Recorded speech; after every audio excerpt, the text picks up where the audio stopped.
This is the John B. Conley Unit in Texas, and today is December 13th, 2000.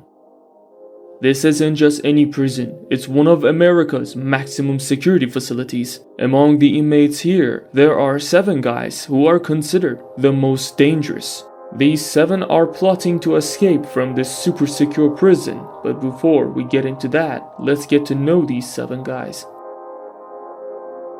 The leader of the pack is George Rivas. He's been sentenced to 270 years for robbery, kidnapping, and murder. Basically, he's never getting out. Then there's Joseph Garcia, who was sentenced to life imprisonment for killing a woman on the street.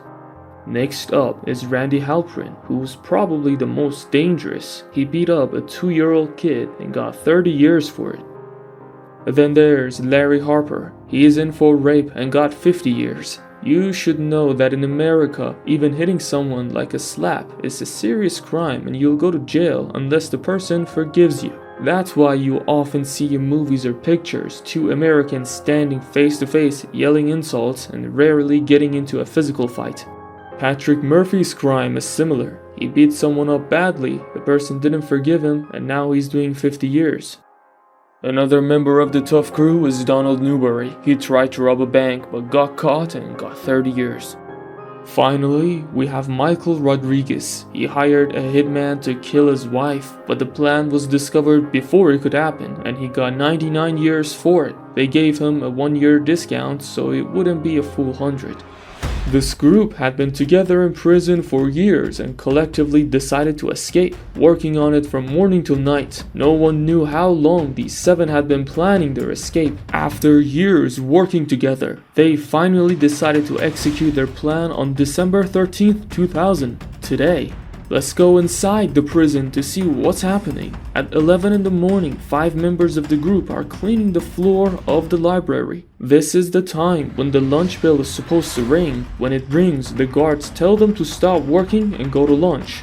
They say they just need a little more time to finish up. The guards agree, saying they can finish and then come to lunch. 2 guards stay behind while the others go for lunch. At this moment, Rivas turns to one of the guards and asks him to open the supply room door because he needs more cleaning solution. When the guards open the door, the 5 inmates attack, tie up the 2 guards and gag them. They also strip the guards off their uniforms and 2 of the inmates put on these uniforms. They take a set of keys from one of the guards, which allows them to access the officer's locker room. While the officers are all at lunch, the inmates go to the locker room, change into the guards' uniforms and grab some tools, primarily cutting tools like hacksaw, axe or rebar scissors. If other inmates came in during this time, they would tie them up as well and throw them in with the guards to avoid any delays or disturbances. The uniforms they wore were only allowed within the prison environment. To get out, they needed to pass several checkpoints, which they couldn't do in these uniforms. That's why they had been researching and knowing the ins and outs of this prison for years. They had the prison's pulse in their hands. 2 of them go to the first checkpoint and say they need to go outside to install some cameras. The guards see that 2 officers want to go out, so they call the control room and ask if they are supposed to be installing cameras. The control room confirms, saying yes, let them go.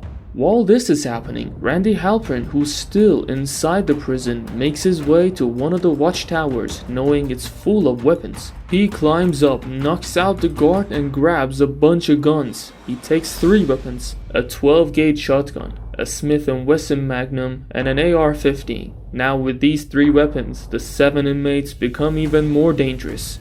So now we got 2 guys outside and 1 in the watchtower. The one in the watchtower has access to the main gate controls. There is a big van inside the prison and the 4 guys who are still inside know where the keys are. They start the van. The guy in the watchtower opens the main gate, quickly runs down with the 3 guns, jumps into the van, and they pick up the 2 guys outside and take off. Their plan was so well executed that it took more than 10 minutes for the prison to realize some inmates had escaped. If you are enjoying the story so far, please like the video. This is what a careful planning looks like. They spent years planning and executed it in just a few minutes. Some people do the opposite. They spend a few minutes planning and take years to execute, and it doesn't work out because it's not precise. The prison quickly alerts nearby stations that 7 inmates have escaped in a van and are armed with several dangerous weapons. Be very careful.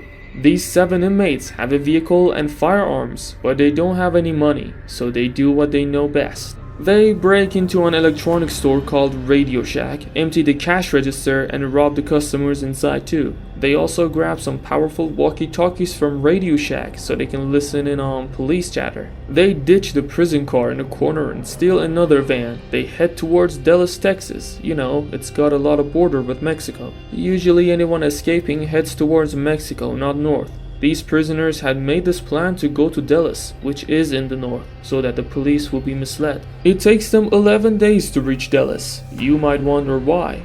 If they were on the highway, it would take a maximum of 5 or 6 hours, no more, but they took back roads because they would definitely get caught on the freeways. That's why it takes them 11 days, and they run out of money too, so they hit up a supermarket to steal some money again, but someone outside sees them with some guns and quickly calls the cops. A police officer named Hawkins was nearby and quickly received the message, reaching the supermarket within 3 minutes. But he didn't know whom he would face. He thought a young man had come to steal the supermarket cash. Hawkins walks in unaware and tells them to put their hands up. They said, okay. 11 bullets hit him right then and there, and he's killed on the spot. His death saddens all of Texas because he had a 5-year-old son and Christmas was just a day away. When they leave the supermarket, they don't go for the van they came in with. In the same parking lot, they steal a big van and hop in. Off they go.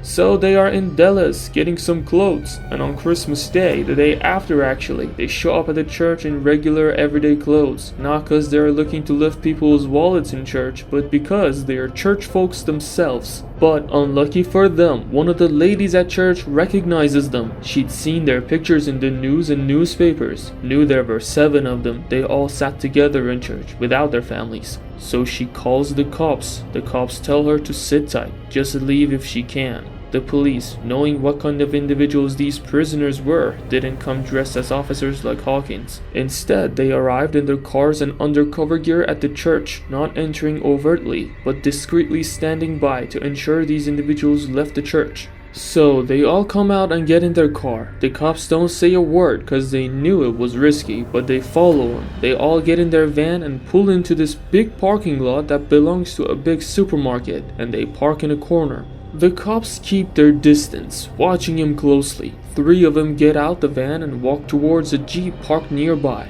They quickly fire up the jeep and take off. They decided it was safer to split up, so those 3 took off in the jeep. The cops radio ahead to have him stopped and nabbed. The other 4 are still in the van. 2 of them get out and head towards a park across the parking lot. The 2 left in the van start up and hit the road. Some of the police officers chase after the van while others go on foot to pursue the pair who went into the park. The officers on foot easily corner the individuals inside the park and suddenly catch up with them. When he sees they are about to arrest him, he pulls out a magnum from his pocket and commits suicide, and the other one gets arrested. The 2 who escaped in the van navigate through Dallas, evading the police and hiding in a motel. They stay hidden for 23 days until one of them calls the police from a payphone, saying they surrender on the condition they can talk to reporters. The police agree and they actually allow it.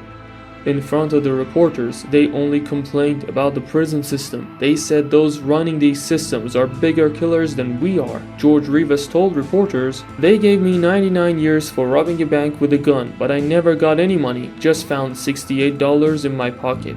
You should know that in many states in America, there is no death penalty, but it exists in Texas. Therefore, the Texas Supreme Court sentenced 6 people to execution.